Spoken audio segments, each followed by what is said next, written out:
Bien, écoutez, bonjour, et donc merci d'avoir organisé cette journée de l'espace, parce que je pense que c'est très important de parler d'espace. Ce matin encore, nous rencontrions avec la direction du CNES la commission des affaires économiques de l'Assemblée nationale, dont le président, M. Brottes, nous disait qu'il fallait parler d'espace, parce que nous avons des réalisations tout à fait extraordinaires en France, en Europe, et de leur point de vue, elles n'étaient pas assez connues. Donc, je vais essayer de vous expliquer en quelques mots ce que fait le CNES. D'abord, donc, la première des choses à faire, c'est d'arriver à faire marcher l'appareil, évidemment. Voilà, parfait. Très bien. Donc, le Centre national d'études spatiales, je pense que vous le connaissez, a été créé en 1961, donc il y a un peu plus de 50 ans, par le législateur pour proposer au gouvernement et pour mettre en œuvre la politique spatiale de la nation. Et puis, au fil du temps, cela s'est élargi à la France, bien sûr, et puis l'Europe. Donc, cette présentation vous donnait en quelques planches ce que nous faisons, pourquoi l'espace est important et comment nous nous y employons. Donc d'abord, premier point, c'est que je crois qu'il faut bien être conscient que l'espace est une ambition pour la France et c'est peut-être aujourd'hui une exception en Europe parce que c'est vrai que les autres États européens ont une ambition, mais certainement moins marquée que la nôtre. En tous les cas, la nôtre, historiquement, est la plus ancienne, puisque ça a commencé, je l'ai dit, le CNES a été créé en 1961, et la première réalisation du CNES a été le lanceur Diamant.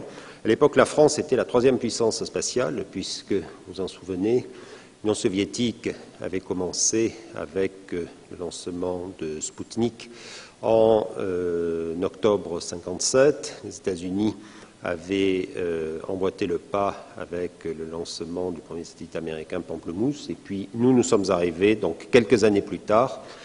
Lanceur Diamant ont lancé Astérix. À l'époque, même si mes souvenirs personnels sont un peu lointains, je pense que c'était à la fois extraordinaire et pas forcément remarqué. Extraordinaire, pourquoi? Parce que l'Union soviétique et les États-Unis avaient mis en œuvre des moyens gigantesques dans la mesure où la course spatiale, c'était l'un des éléments de la guerre froide. Et si on remonte en arrière, les gens qui ont quelques cheveux blancs ici se souviennent qu'en 1965, c'était vraiment le début de la course à la Lune, avec pratiquement tous les 2 mois des lancements de cosmonautes soviétiques, des lancements d'astronautes américains, des rendez-vous, avec des lanceurs qui étaient de plus en plus gros, surtout aux États-Unis. Et donc, dans ce paysage monopolisé par les 2 grands, eh bien, la France qui lance lanceur Diamant. Lanceur Diamant n'était pas très grand, et met en orbite un satellite. La légende dit que c'est le général de Gaulle qui l'a baptisé du nom d'Astérix. Je ne sais pas si c'est vrai, en tous les cas, ça lui ressemble. Astérix, justement, qui servait un peu de poil à gratter face aux 2 grands, et donc la France devient la 3e puissance spatiale au monde. Ensuite, les choses sont allées relativement vite puisque nous avons poussé à la création de l'Agence spatiale européenne, dont en 1973. Et 6 ans plus tard, une époque bénie où il fallait 6 ans pour développer un lanceur, aujourd'hui on dit qu'il en faut 15, mais enfin, peut-être que ça va changer. Mais 6 ans plus tard, donc, premier lancement d'Ariane.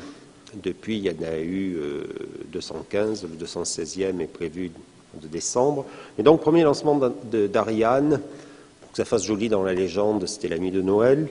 Et Ariane est arrivé sur un marché avec une spécificité, c'est que c'est un lanceur qui avait été conçu dès le début pour lancer des satellites de télécommunications géostationnaires dans un marché où finalement il n'y avait pas tant de lanceurs conçus pour cela. Et donc Ariane a démarré et puis très très vite a gagné une part de marché et au cours des dernières années, personnellement, avant d'être au CNES, j'ai passé une dizaine d'années chez Ariane Espace. Nous avions une part de marché, nous avons toujours une part de marché supérieure à 50%, même si on va en parler un peu plus tard, les choses se compliquent un peu. Mais Ariane et les différentes versions, donc Ariane 1, 2, 3, 4, 5, qui est en service aujourd'hui, 6, nous le préparons, eh bien Ariane a permis en fait la création de l'industrie spatiale française européenne, parce que des milliards d'euros ont été investis et une industrie s'est créée. Et ça, ensuite, ça s'est décliné avec des réalisations plus emblématiques au niveau français. Bon, bien sûr, il y a eu Spot après Ariane, donc Spot 1, lancement en 1986, donc on avait une capacité d'observation spatiale, à la fois à des fins stratégiques et commerciales. Stratégiquement, ça a été un succès. Aujourd'hui, la France est partie des quelques rares pays, avec Spot et ses descendants, Hélios et Pléiades, à avoir cette capacité d'observation. Commercialement, ça a été peut-être un peu moins réussi que ce que l'a été Arianespace, puisque finalement, ce qui commercialise aujourd'hui, le vecteur de commercialisation des images Spot et Pléiades aujourd'hui, c'est plus Google Earth que les entités qui avaient été créées pour cela. Mais enfin, ça aussi, c'est l'évolution, les applications. Et puis aujourd'hui, il y a dans la vie quotidienne, bien sûr, des réalisations qui sont très concrètes. Donc Ariane 5, j'en ai parlé. Ariane 5, mine de rien, nous en sommes à présent à 71 lancements, depuis le premier lancement qui a eu lieu le 4 juin 1996. Mais sur les 71 lancements, les 14 premiers ne se sont pas trop bien passés, puisque sur les 14 premiers, il y a eu quand même 4 échecs. Mais depuis, nous avons réinventé le programme Ariane. On a l'habitude de dire qu'on a réinventé dans les années 2003-2004 le programme Ariane. Et à cet égard, je rends hommage à Yannick Descata, qui à l'époque était président du CNES et s'est beaucoup investi pour que le programme, justement, soit guéri de ses défauts de jeunesse.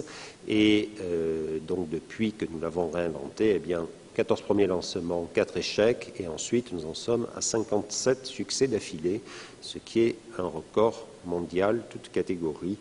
Et la France a joué un rôle important dans ce développement. Donc ça, c'est Ariane 5. Et notre satellite dont on parle moins, Pléiades, le successeur de Spot, Pléiades, permet de façon très agile d'observer la surface de la planète.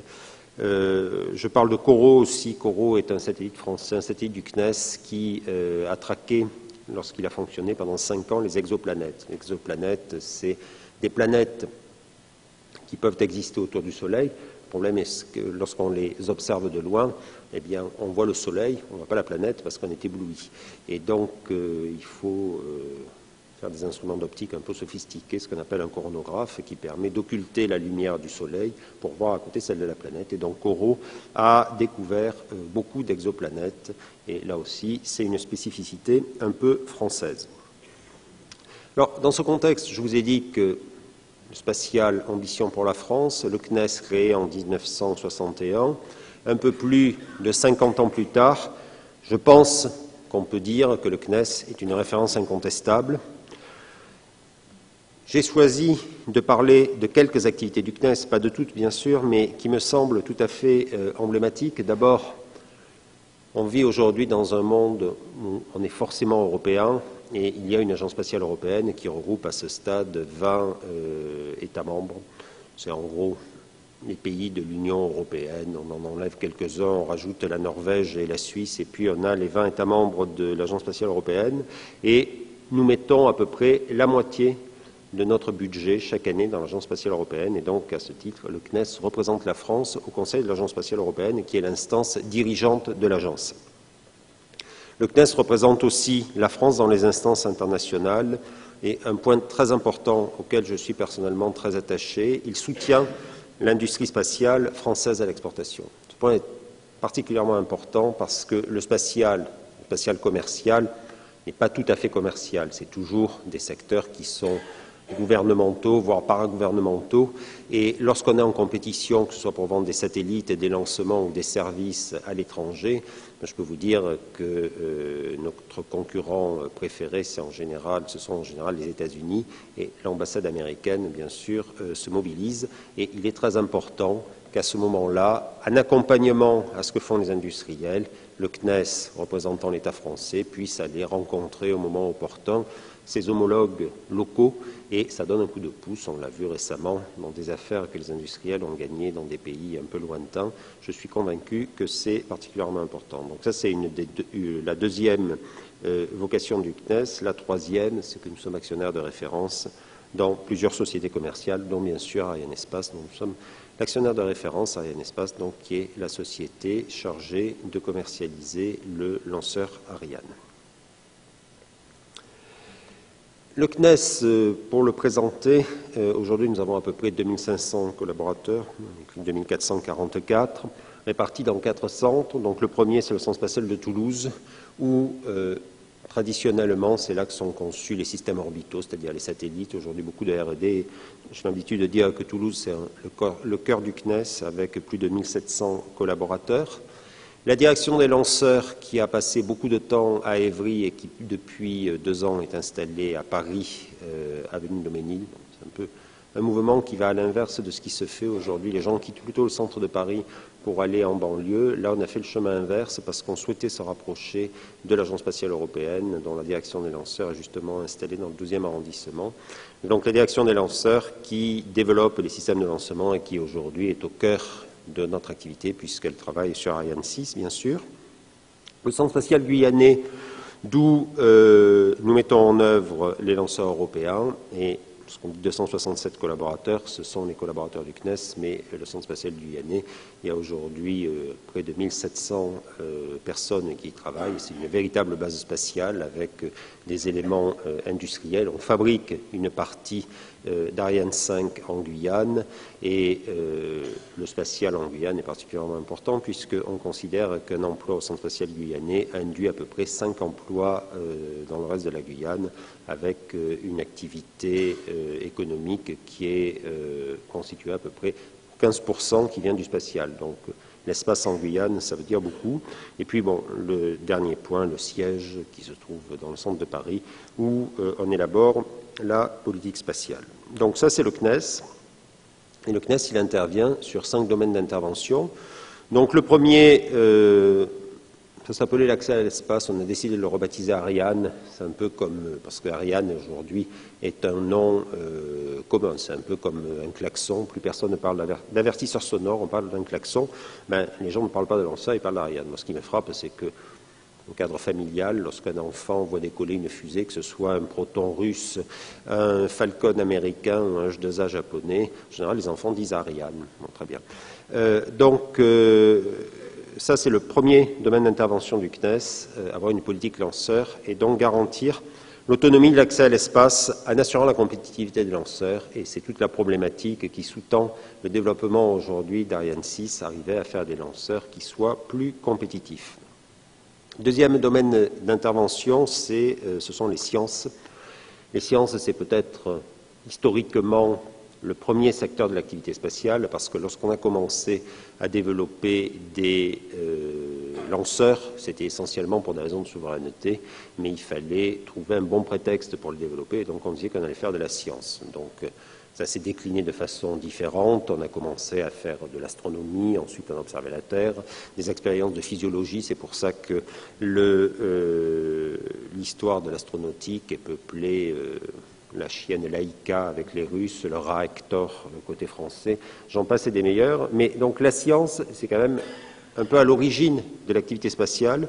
Et aujourd'hui, bien sûr, ça permet de faire des tas de choses, et c'est totalement entré dans notre vie quotidienne. Il semble totalement naturel que dans n'importe quel livre manuel, quel qu'il soit, on voit des photos des satellites de Jupiter, la forme des anneaux de Saturne, la magnétosphère du système solaire, ainsi de suite. Mais tout ceci, sans les sondes spatiales qui ont été envoyées. Vous avez probablement entendu qu'il y a quelques semaines, Voyager 1, qui avait quand même été lancé en 1977, donc 1977, ça fait, si je compte bien, 36 ans, eh bien, vient de sortir du système solaire.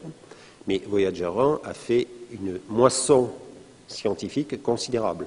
Et tout ce que nous connaissons sur le système solaire, toutes les photos que nous avons, si nous savons que les anneaux de Saturne sont formés de bâtons de glace, de choses comme ça, c'est parce qu'il y a eu Voyager. Et donc c'est totalement dans la vie quotidienne. Troisième domaine, l'observation. Là aussi, les photos prises depuis le spatial semblent totalement naturelles d'en disposer.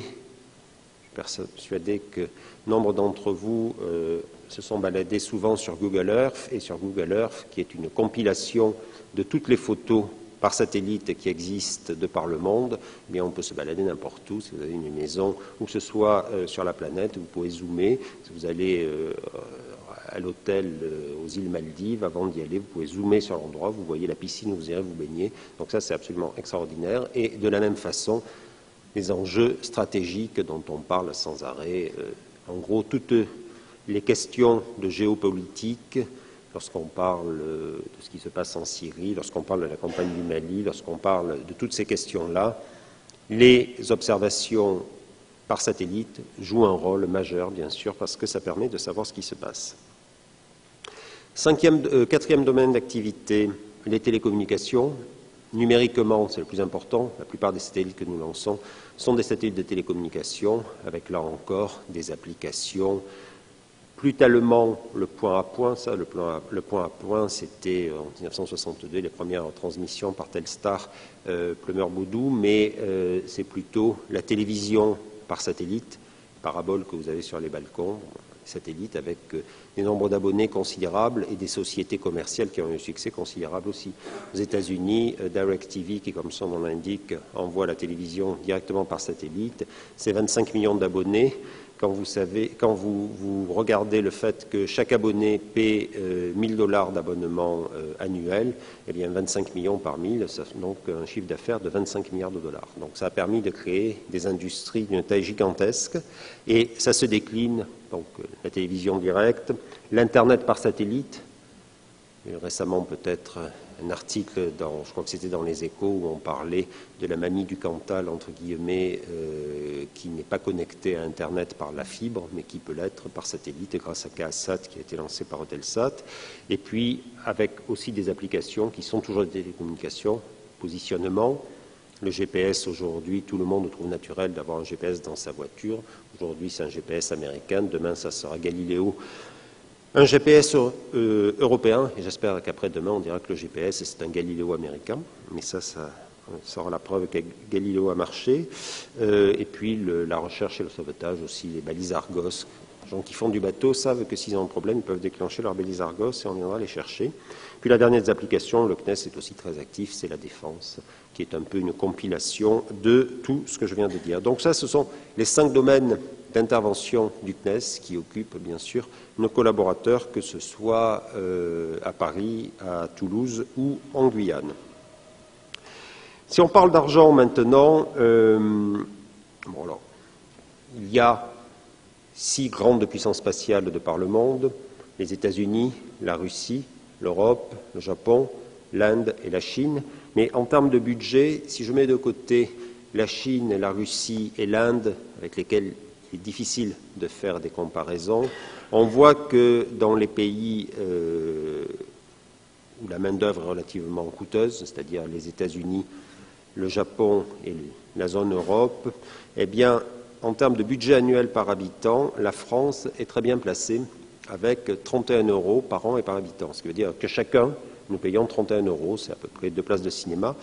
Il y a longtemps que je ne suis plus allé au cinéma, c'est peut-être un peu moins que ça, je ne connais pas bien le prix du cinéma, mais ça donne un ordre de grandeur, c'est 31 € par an et par habitant. Les États-Unis, c'est 49, donc ça fait un peu plus de 60% de plus. Mais en Europe, on voit que de loin, nous sommes les premiers. L'Allemagne, 17 €, le Royaume-Uni, 6 €. Et c'est une tendance lourde. J'en veux pour meilleure preuve que cette année, alors que le budget des établissements de recherche pour 2014 subit des coupes particulièrement sévères eu égard à la situation économique que nous connaissons, eh bien le CNES est le seul des établissements de recherche à avoir un budget en augmentation. On a un budget en augmentation d'à peu près 1%. Vous allez peut dire, c'est pas grand-chose, mais quand les autres ont une diminution de 5%, ça a beaucoup de sens.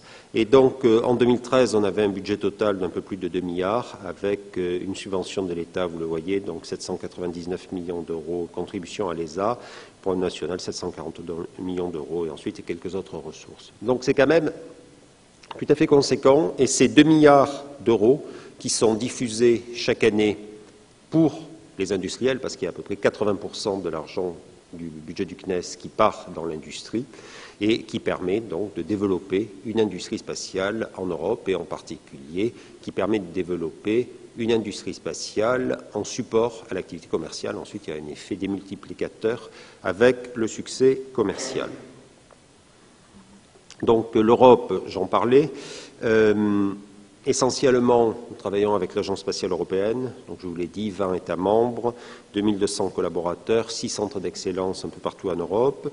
Nous sommes le premier partenaire de l'ESA et nous contribuons à son budget à peu près à hauteur de 20%, 800 millions d'euros sur un budget de 4 milliards. Et l'ESA est le premier partenaire du CNES, ce qui veut dire que nous travaillons vraiment main dans la main avec l'ESA. Deuxième acteur européen dans le spatial, l'Union européenne, depuis le traité de Lisbonne. Donc l'Union européenne a une compétence en matière spatiale et l'Union européenne, par rapport à l'ESA, qui est une agence intergouvernementale, l'Union européenne a bien sûr beaucoup d'argent. Et ça lui a permis de décider de financer donc, le programme Galileo, qui, comme je l'ai dit, est un GPS européen que nous sommes en train de lancer. Il y a déjà 4 satellites qui sont en l'air, d'autres vont arriver dans les mois qui viennent. Et un autre programme qui s'appelle Copernicus pour les titres de l'environnement. Ce sont des programmes à plusieurs milliards d'euros chacun, extrêmement importants, qui permettent d'affirmer l'indépendance de l'Europe en matière spatiale. Quelques mots sur nos enjeux internationaux. Du fait à la fois de l'ancienneté de notre politique spatiale et du rôle géopolitique particulier de la France, eh bien, nous avons des coopérations avec la plupart des grandes puissances spatiales de la planète.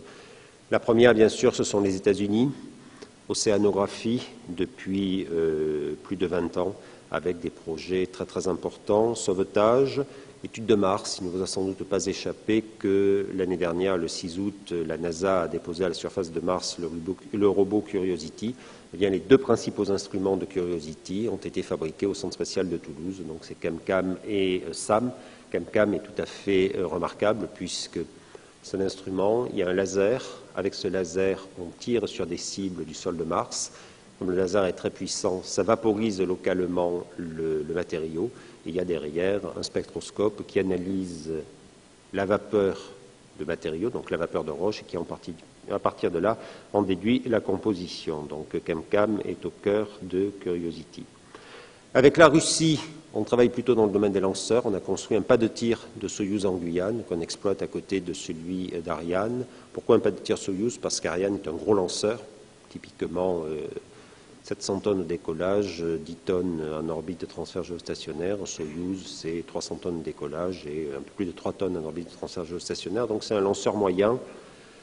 On a décidé à l'époque de faire un pas de tir de Soyouz en Guyane parce que typiquement, développer un lanceur moyen, c'était 3 ou 4 milliards d'euros. Construire un pas de tir de Soyouz, c'était 300 millions, donc c'était à peu près 10 fois moins cher. Et Soyouz nous sert, c'est Soyouz qui a lancé Pléiade, c'est Soyouz qui lance Galileo. Donc ça fait une grosse coopération avec la Russie. On travaille aussi avec l'Inde et avec des programmes de satellites dans le domaine de la recherche atmosphérique ou de l'altimétrie. Le dernier a été lancé au mois de février. Avec le Japon, où là on fait des choses en amont, et notamment la recherche et la technologie, et puis avec la Chine, on a un programme aussi d'astrophysique et de médecine spatiale. Donc vous voyez une présence sur tout l'échiquier mondial spatial, et c'est très important parce que ça permet de comparer ce que nous faisons, ça permet de faire des choses qu'on ne pourrait pas faire. On ne pourrait pas aller tout seul sur Mars, on y va avec les Américains. Pas pu faire un lanceur moyen, on le fait avec les Russes, ainsi de suite. Et donc, c'est une coopération internationale qui est très riche. Un point sur lequel aussi j'insiste souvent, c'est que le CNES et, de façon plus générale, la politique spatiale a un rôle très important pour l'emploi. On considère qu'un euro investi génère à peu près 20 euros de retombées économiques. Le spatial en Europe, c'est à peu près 40 000 emplois, dont un peu moins de la moitié en France, c'est 16 000 emplois. J'ai parlé des emplois en Guyane, donc 1 700 emplois au Centre spatial guyanais, avec 5 fois plus d'emplois indirects et 15% de l'emploi en Guyane. 80% du budget du CNES, donc sur un total de 2 milliards, ça nous fait plus d'1,6 milliard, reviennent dans l'industrie. Et l'industrie française représente 40% de l'industrie spatiale européenne. Et puis le dernier point, j'en ai aussi parlé, c'est la diplomatie économique, donc le soutien à nos industriels. Donc maintenant, quelques mots sur ce que nous appelons Ambition 2020. Donc Ambition 2020, c'est le programme qui fédère tous les programmes du CNES et qui se décline donc sur les 5 domaines d'intervention dont j'ai parlé. Donc les lanceurs, eh bien, le CNES est occupé bien sûr à effectuer les lancements depuis le Centre spatial guyanais.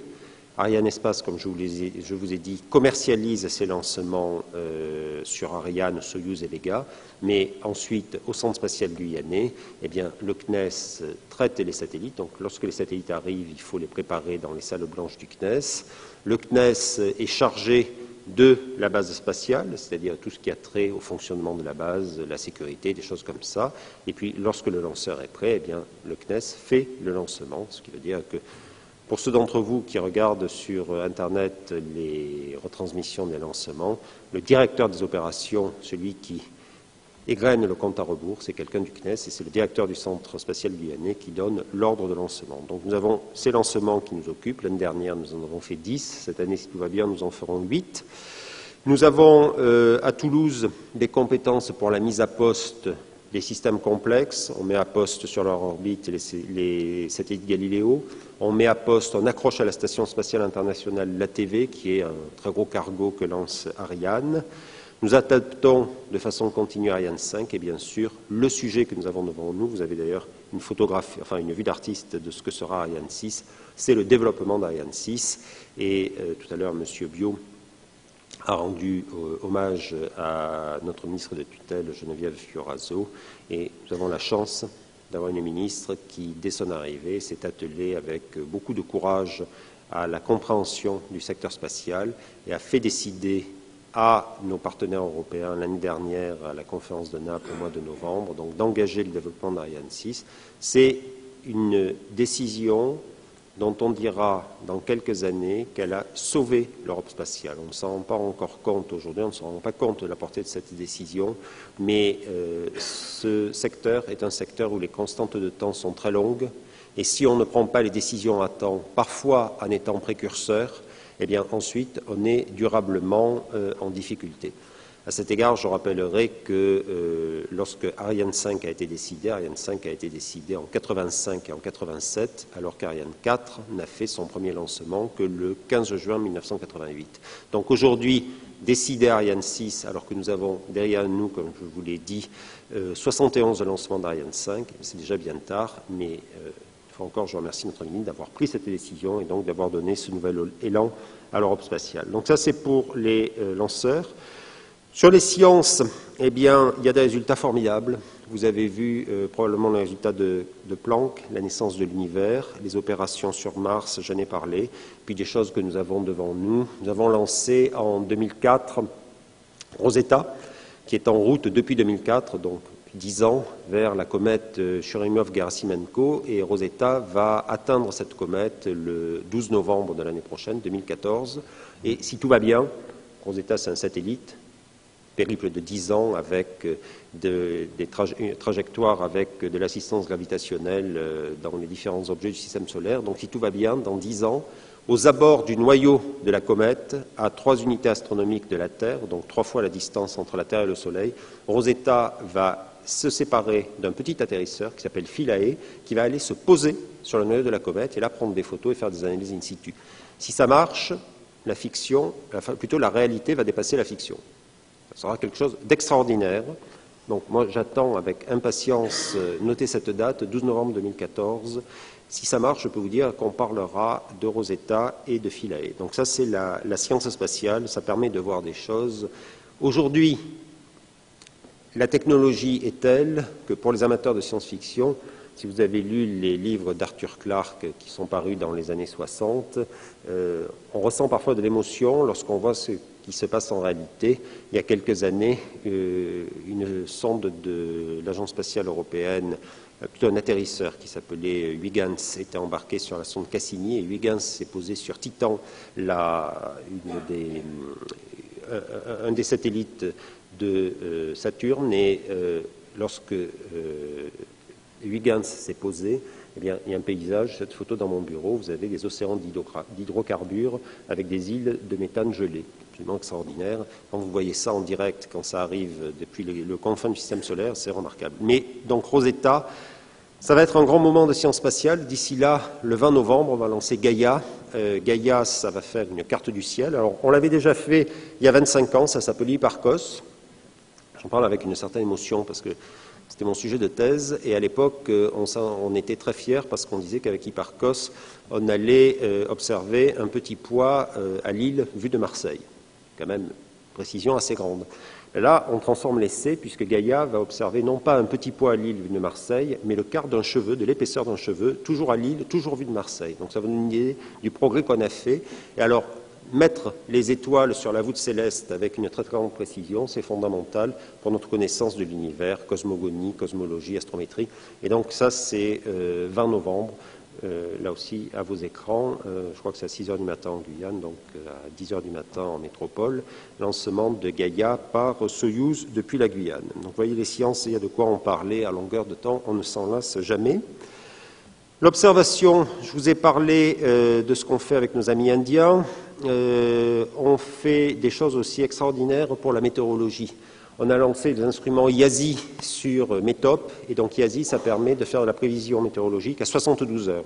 Important quand même de savoir le temps qu'il va faire à 72 heures. Là, on est en train de faire YASI NG, YASI nouvelle génération.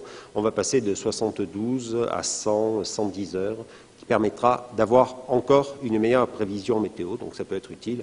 72 heures, ça vous permet de savoir le mercredi le temps qu'il fera pour votre week-end. Là, ça permettra de décider dès le lundi si on peut partir en week-end, le week-end suivant ou pas.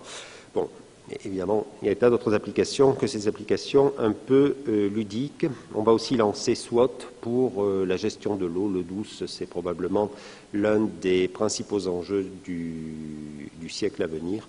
Et donc SWOT va permettre d'analyser les ressources en eau douce sur toute la planète. Les télécommunications, j'ai parlé de Galileo. Le prochain enjeu en matière de télécom, c'est la propulsion électrique. Aujourd'hui, les satellites ont des moteurs chimiques, rien inventé, donc un carburant, un carburant, ça se mélange dans un moteur, ça fait de la poussée. Donc ça fait de la poussée forte, mais pendant un temps bref. Le tout, disons, sur un satellite de télécom classique, vous avez besoin à peu près d'un moteur et 2-3 tonnes d'ergol sur un satellite de 6 tonnes. L'avenir, c'est des satellites à propulsion électrique, ce qui veut dire qu'ils poussent très très peu, mais pendant très longtemps, puisqu'ils éjectent en permanence des ions, et une poussée très très faible. Mais à partir de là, au lieu d'avoir 3 tonnes d'ergol et de moteur, vous avez 2 moteurs qui chacun font 10 kg, donc vous l'avez deviné, le satellite de 6 tonnes, il ne fait plus que 3 tonnes. À partir de là, donc, ou bien il est plus facile à lancer, ou bien si on garde 6 tonnes, eh bien, on peut mettre beaucoup plus de charge utile. Donc c'est le nouvel, je dirais, le nouvel enjeu des satellites, c'est la propulsion électrique, et nous sommes très présents là-dessus. D'ailleurs, le président de la République ne s'y est pas trompé, puisque l'un des 34 projets pour la nouvelle France industrielle qu'il a annoncé le 4 septembre, c'est la propulsion électrique des satellites, et le CNES, bien sûr, en est responsable. Et puis, le dernier sujet, c'est la défense. J'ai parlé de Pléiades, et puis l'année prochaine va être une année intéressante, puisqu'on va lancer 2 satellites de télécommunications militaires, Athéna Fidus au début de l'année et Cicral 2 à la fin de l'année, qui sont développés avec l'Italie. Un dernier mot, le CNES et l'École polytechnique. Nous avons aujourd'hui au CNES 44 polytechniciens, dont 11% de femmes, donc vous voyez avec une répartition fait remarquable. Il y a de nombreux liens entre le CNES et les laboratoires de l'école. Ce point est très important avec le LMD, le LPP. Une participation au centre spatial étudiant. Il y a beaucoup de projets chez les étudiants pour des petits satellites, ce qu'on appelle les nanosats. Et puis le dernier point, et celui-ci, j'y suis personnellement très attaché, c'est le soutien aux relations internationales de l'école, parce qu'on a mis en place des laboratoires virtuels entre l'école et le Caltech et le JPL en Californie. Donc le Caltech, vous le connaissez, le JPL, c'est le Jet Propulsion Laboratory, c'est la mecque des missions planétaires. C'est de là que sont partis Voyager, Curiosity et autres. Et donc il y a un travail qui est fait en commun, et disons que pour un peu caricaturer, eh bien, on permet aux étudiants de traverser l'Atlantique et ensuite ils se retrouvent à se balader sur Mars avec Curiosity. Donc voilà ce que je voulais vous dire. J'ai peut-être été un peu long, mais avant de passer la parole aux autres personnes, je voudrais vous montrer un très court film de quelques dizaines de secondes qui vous montre les métiers du CNES. Donc on a dit qu'il fallait récupérer la souris. Voilà, la voilà. Et donc voilà, ça devrait démarrer.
Voilà, merci. Ce sont de jolies images, mais on ne s'en lasse jamais. Merci.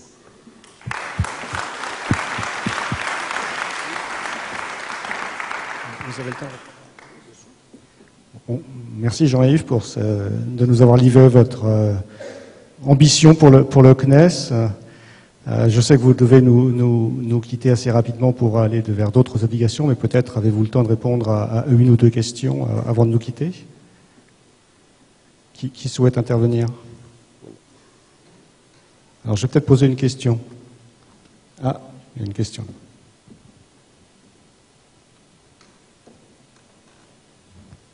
Oui, Monsieur le Président, Claude Badevant du laboratoire de météorologie dynamique à l'École Polytechnique. Vous nous avez fait une très brillante démonstration de toutes les ambitions du CNES, mais vous n'avez pas parlé de l'homme dans l'espace. Quelles sont les ambitions du CNES à ce point de vue-là? J'en ai un peu parlé de façon incidente en parlant de la Station spatiale internationale. C'est un sujet compliqué, l'homme dans l'espace, parce que c'est ce qui a servi d'aiguillon au développement du spatial au moment de la course à la Lune. Chacun se souvient du discours de Kennedy en juin 61 en disant « Nous n'irons pas sur la Lune parce que nous voulons y aller, mais nous irons parce que c'est difficile ». Et rétrospectivement, en 1969, avoir envoyé 3 astronautes, dont 2 qui sont descendus sur la Lune et qui sont revenus, avec les moyens de l'époque, eh bien, chaque jour qui passe montre à quel point c'était difficile, le summum étant la Jeep lunaire qui se balade.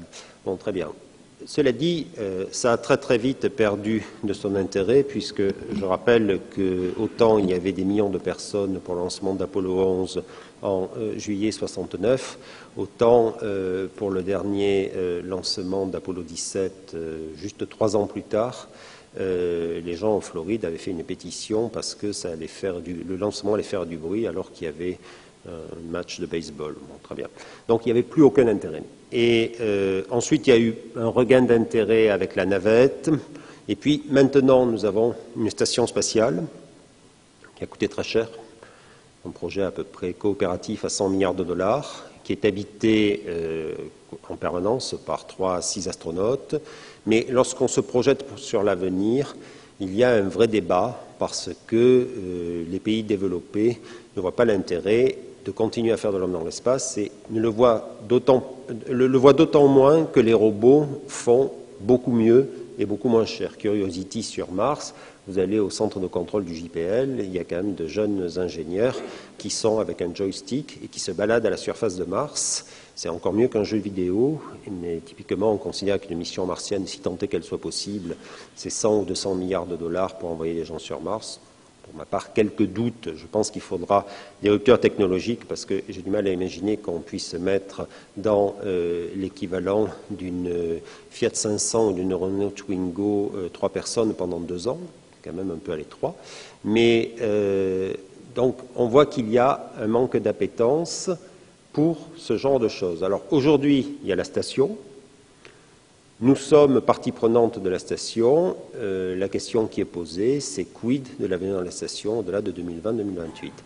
Il y a en Chine une vocation, enfin un vrai intérêt, mais c'est un intérêt à des fins politiques. La Chine est en train de rejouer le vol de Gagarine 40 ans plus tard. J'étais en Chine la semaine dernière, les Chinois, le ministre chinois de l'astronautique, vous dit, de toute façon, on va envoyer un taïkonaute marcher sur la Lune au début de la prochaine décennie. Au début de la prochaine décennie, la plupart des Chinois seront nés après 1969, donc ils penseront que c'est la première fois qu'on marchera sur la Lune. Donc c'est politique, c'est pour exister, mais au-delà de cela, on ne voit pas très bien la finalité, donc ce qui fait qu'il y a un débat. Et dans ce débat, il y a eu j'ai presque envie de dire, des affrontements en France, parce que la communauté scientifique française a toujours été très réticente sur l'homme dans l'espace, pour une raison très facile à comprendre, c'est que ça coûte cher et qu'on peut faire quand même de la science plutôt que d'envoyer des cosmonautes dans la station. Bon, ce débat a été tranché. Aujourd'hui, nous sommes partie prenante de la station à travers l'Agence spatiale européenne. On a lancé des ATV.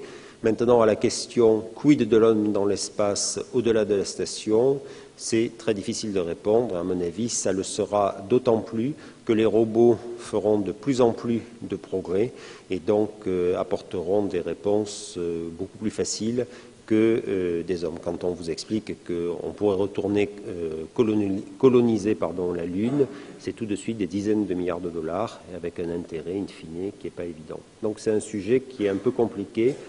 Nous intervenons, nous avons eu des astronautes, le plus connu étant Jean-François Clairvoy qui viendra ce soir, mais aujourd'hui on voit qu'il y a moins de vols parce qu'il y a moins de projets. Est-ce qu'il y a une autre question? Sinon, je vais poser la mienne.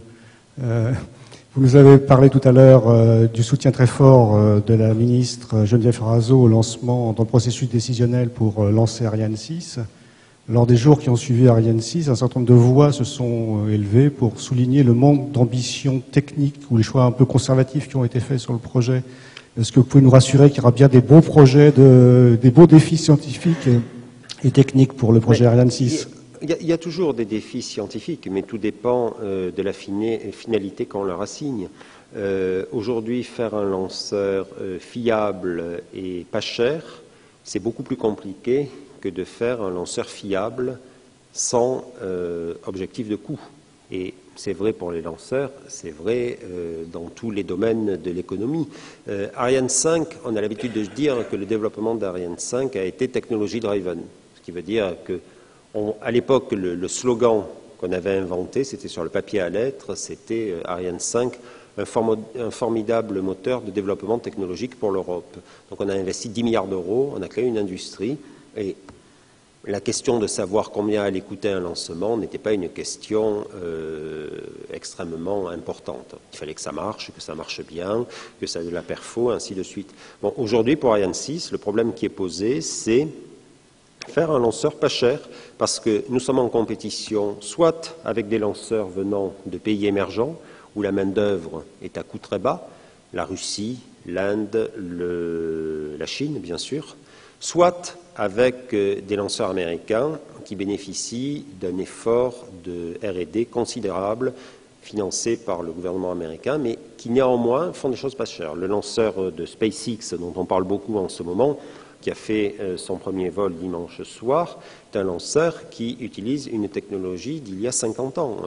Il a le fameux moteur Merlin, qui est un moteur kérosène-oxygène, qui a été conçu au début de l'ère spatiale. Mais l'objectif, c'est d'arriver à faire des choses pas chères. Et avec Ariane 6, c'est notre objectif, parce que si on arrive à faire un lanceur qui est mieux adapté aux enjeux économiques, je pense que c'est le seul moyen de continuer à avoir un succès commercial important et à partir de là, donc, un plan de charge conséquent pour notre industrie. Mais, comme vous l'avez rappelé, c'est vrai qu'après la décision sur Ariane 6, il y a eu parfois des voix un peu dissonantes qui se sont élevées. C'est la preuve finalement que ce secteur est en train de devenir mature et de devenir adulte. Personne ne se pose la question sur le fait qu'un des objectifs quand on développe une voiture, c'est de faire une voiture au prix du marché. Même si on ne se pose pas la question, on se dit que les développeurs ne feront pas leur travail. Pour le spatial, on le fait pour les satellites parce que c'est peut-être un peu plus concurrentiel. Pour les lanceurs, on est peut-être encore sur d'anciens schémas, mais c'est en train d'évoluer et je pense qu'il faut évoluer très vite parce que nos compétiteurs, eux, évoluent.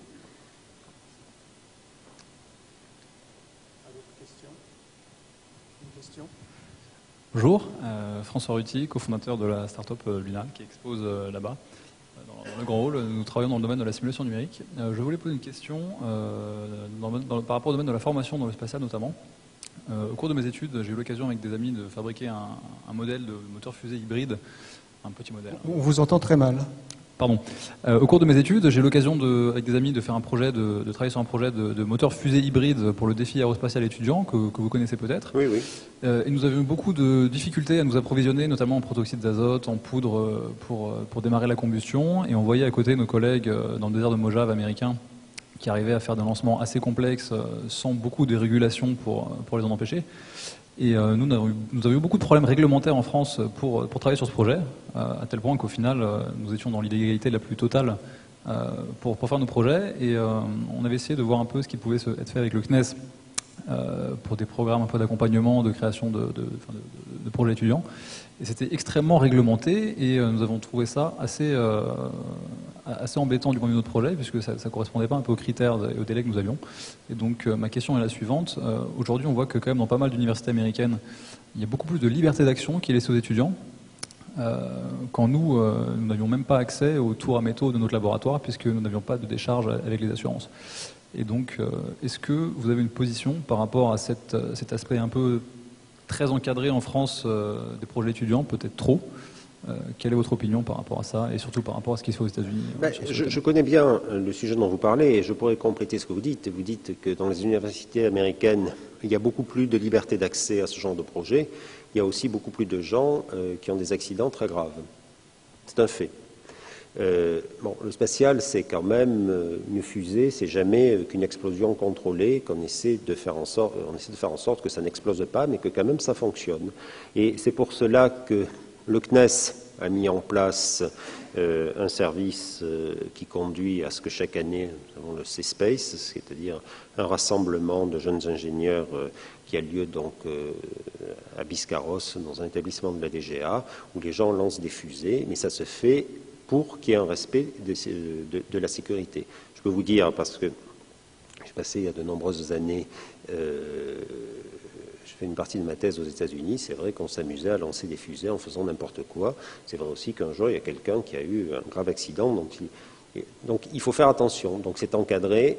Bon, manifestement, vous avez l'air de penser que c'est une contrainte je dirais, à l'originalité, à faire des choses, mais je pense qu'il faut faire quand même très attention parce que ça peut très très vite mal tourner. Donc on a un service, je pourrais vous en donner toutes les coordonnées pour que les choses se passent au mieux, mais je pense qu'il faut vraiment faire attention. J'ai le même souci, si vous voulez, quand on voit parler de tourisme spatial aux États-Unis, par exemple.